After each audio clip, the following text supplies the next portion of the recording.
10 dead at Santa Fe High School, another 13 injured. The shooter is reported to have walked into the classroom and shouted "woohoo" as he sprayed bullets. Although after the shooting, the police say that he showed no emotion at all, which is the same story that we have heard many times before. People who knew him say that they're shocked. There were no red flags. Seemed like a normal guy. And then this. There have been 2 mass shootings in our schools in the past 4 months, leaving 27 kids dead, another 30 injured. Now, CNN claims that there have been 22 school shootings in 2018. And that's not true. But what is true is still very, very bad. You have 2 mass shootings, 27 kids killed by mass shootings in public school in 4 months. See, that's the whole problem with the gun control advocates when they make up or exaggerate mass shooting statistics, school shooting statistics.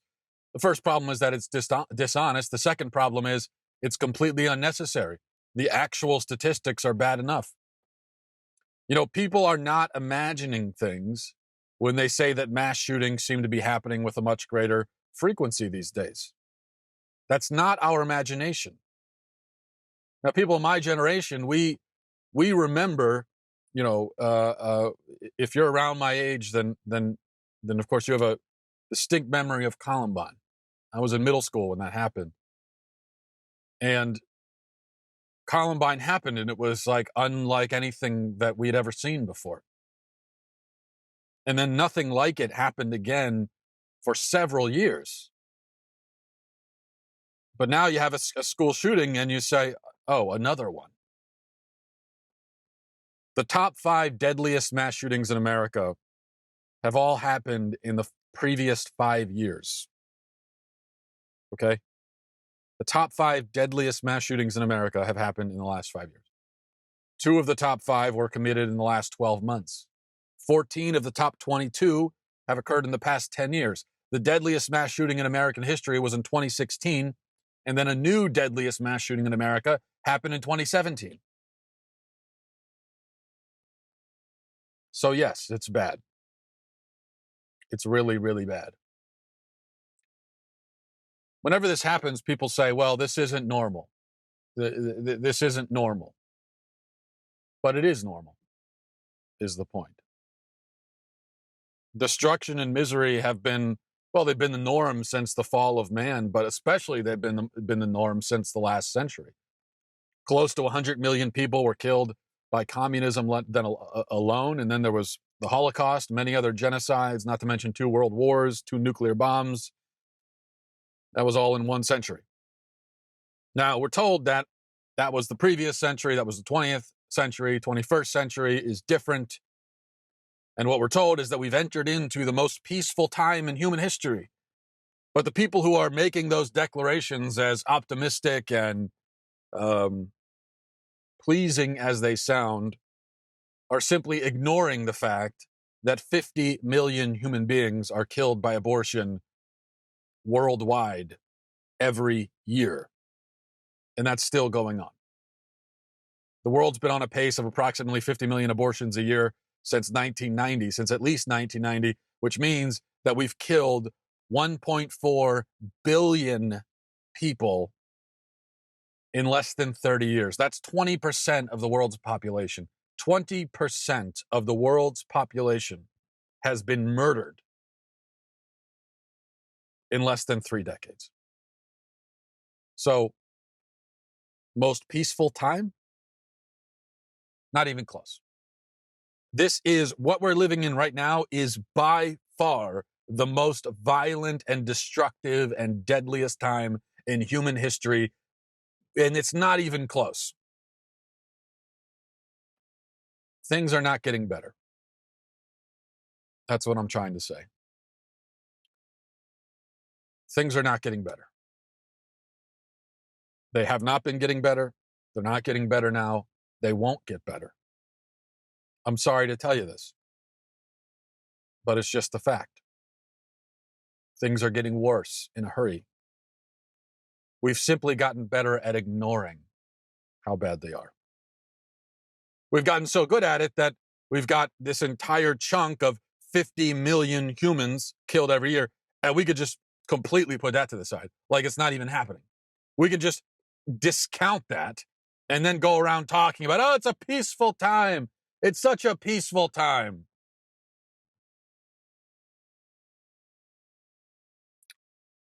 I mean, even the Santa Fe shooting, which just happened on Friday, by the way, seems to already be forgotten by a lot of people. It seems like the next morning we forgot about it. And I know the royal wedding um, had a lot to do with that. The royal wedding, which was, I mean, it's such an amazing romantic story, right? Of a woman ditching her husband, leaving him in the dust, and then going to marry someone who's richer. So it's such an amazing romantic story, right?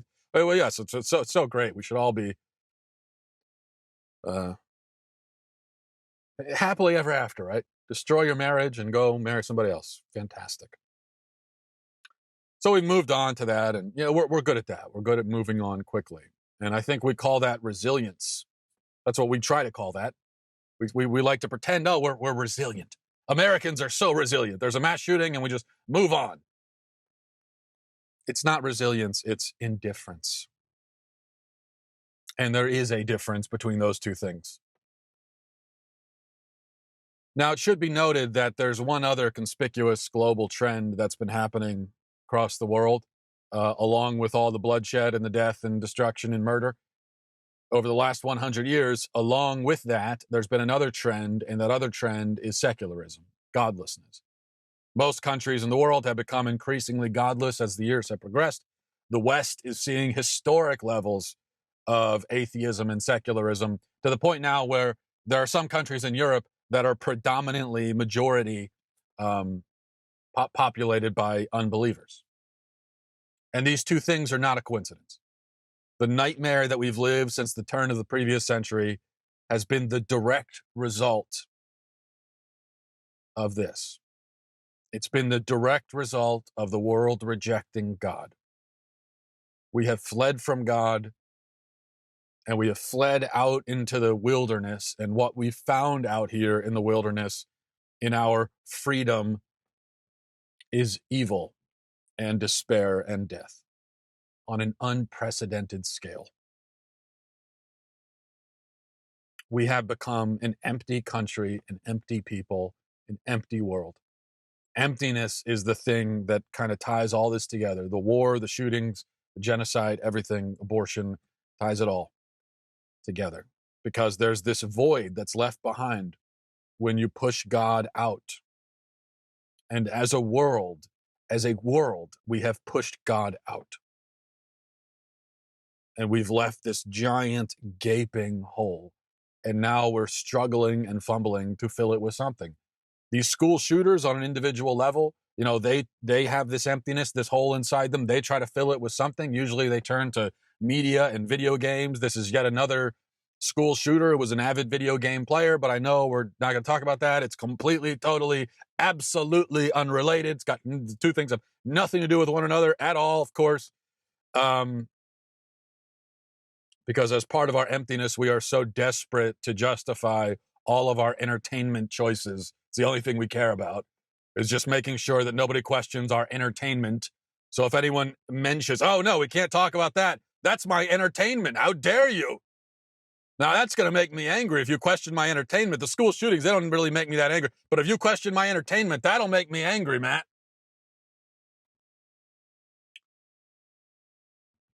So these school shooters, they look for something to fill the void.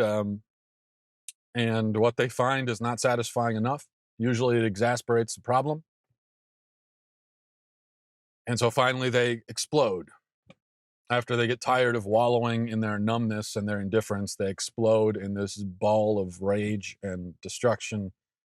And as I've said now many times, I think the main thing that they're doing, why they do this, and there might be other individual motivations we hear about with this kid. He apparently had a grudge against at least one of the girls in the school.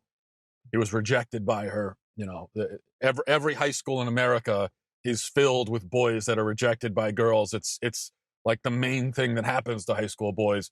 Um, Yet most of them don't go down that path. So why did he choose that path? And I think mainly it's because of that emptiness inside him and what he was really doing. What these school shooters, mass shooters, what they're all really trying to do is they're trying to feel something. They're trying to feel control. They want control over life, over just this mysterious empty thing.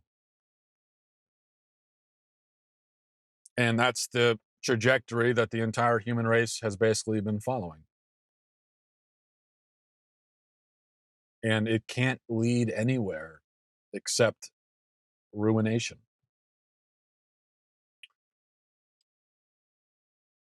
Um, we really need a Jeremiah. We need an Old Testament like prophet type of person in this day and age. Because in the Old Testament times, they had guys like Jeremiah, they had the prophets to come and say to them, listen, you idiots, do you understand why this is happening? Do you understand why all these bad things are happening? Because you've rejected God. And oftentimes they would put it just like that, pretty much, using their own language, but just smacking people upside the head. Pay attention, look around you. Don't act so surprised. You reject God, you want to live your lives of sin, and you're surprised when this stuff happens? Don't be surprised. We need something like that in our day because what we really need, the only solution is a mass spiritual revival and a collective return to faith. No other solution will solve anything. Everything else is just kind of reshuffling the problem, rebranding it. And that has been our solution for the last 100 years or so, is to take a problem and just rebrand it and call it something else.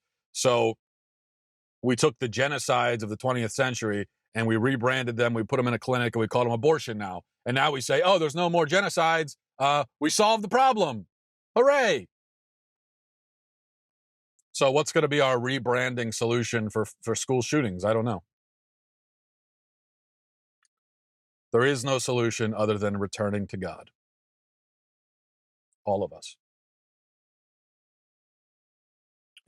Stupid, arrogant people, stupid, arrogant, foolish people like to laugh at the idea of thoughts and prayers in the wake of tragedy. But thoughts and prayers really could save us. They could. If we really had our thoughts on God, and if we really had our knees on the ground and unceasing prayer, things would not be like this. A pious, prayerful country does not kill its own kids, whether in the classroom or the womb. So yes, thoughts and prayers could change everything. And please don't come in and say, well, yes, Matt, we need thoughts and prayers, but also action. If you say that, then I'm going to have to suspect that you've never prayed because you don't understand. It's not necessary to stipulate thoughts and prayers and action. If you have a deep prayer life and your mind is focused on God, then of course you're acting. Action is a natural conclusion that flows from that foundation. It's almost impossible for a prayerful, spiritual, humble man or woman not to act. It's almost impossible. Because a person like that has so much grace pouring into them as a result of their connection with God that to resist it and not to act would require much more effort than to simply act. So those who do not act do not pray. It's just like within your own family, if you're praying every day for the spiritual and physical protection of your own children, which I certainly hope that we all are, But if you do, of course, you're also taking practical steps to protect them, because that's part of the result of the prayer. And you're taking the right steps because God is showing you the right steps and you're doing the right thing, rather than not praying about it and just trying to randomly, arbitrarily do things to protect your kids. When you pray first, and that's the beginning and the foundation, then the actions follow that, and they're the correct actions, not just random, arbitrary actions. So the problem is not that people are relying too much on prayer and not enough on practical steps.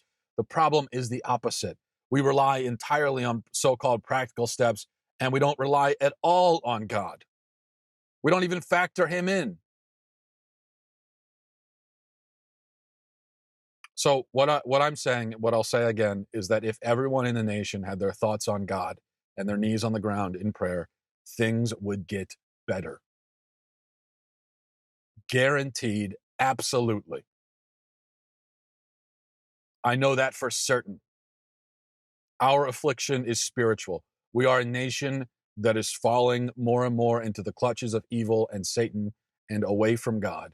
And we are still too stubborn to cry out to God to save us. So instead, we cry out to the government and doctors and psychologists and the law and policy and pills and the media and Hollywood and ourselves. We cry out to all of them to save us, and none of them can. And we look everywhere but up, where the answer actually lies. The key is to pray to God unceasingly, to seek his help, and to act in accordance with him. Not to trust in our actions alone, but to trust in God and to act in faith and to go to God and say, what are we supposed to do?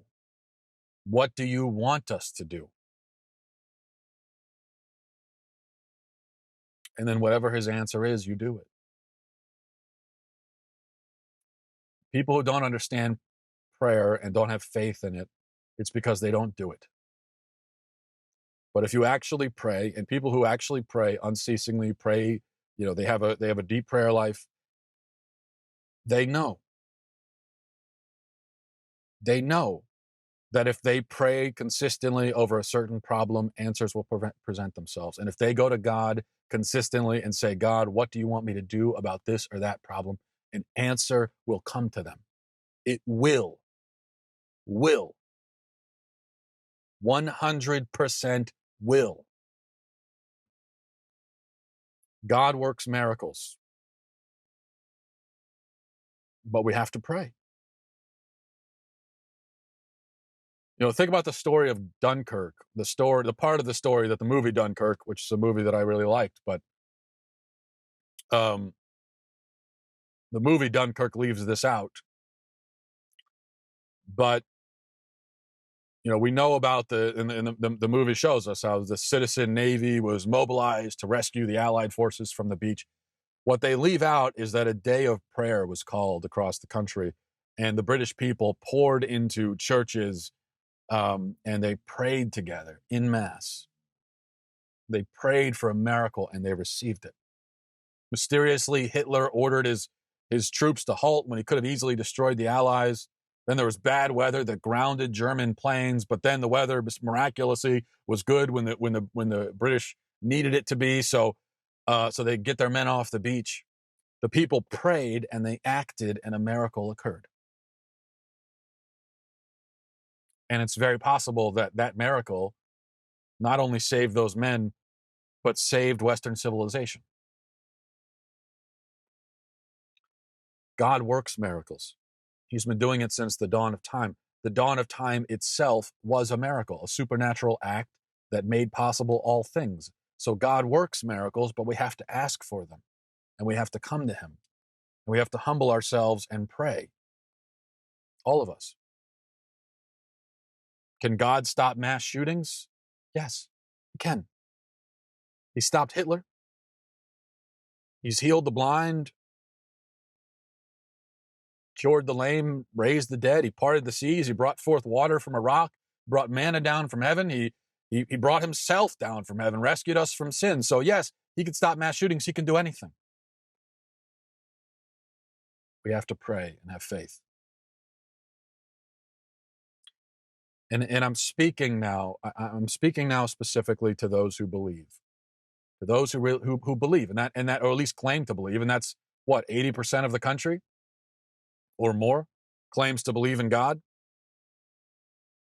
I know that this message, to people who don't believe in God, to people who are atheists, who are completely secular, who reject God, they hear this conversation and they laugh and they snicker about it. I'm not talking to them, okay? They are. I'm tuning them out for right now. It's not possible for me to talk about the power of prayer to atheists on the internet, because they will just laugh like children about it. And so right now I'm not talking to them. I'm talking to people who actually pretend to believe. Okay, you and I, those who are left, we say we believe. So why aren't we turning to God? It's only through his grace that we do believe in the first place. So what do you think God's going to say to us in the end if we took all this grace that he gave us and we wasted it? He gives us this grace for a reason.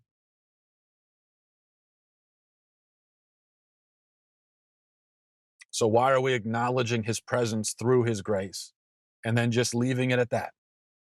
Like, okay, there you are, God. And then just continuing about our days in a way where that fact has no bearing whatsoever on our lives, on how we operate, on what we do, on how we think.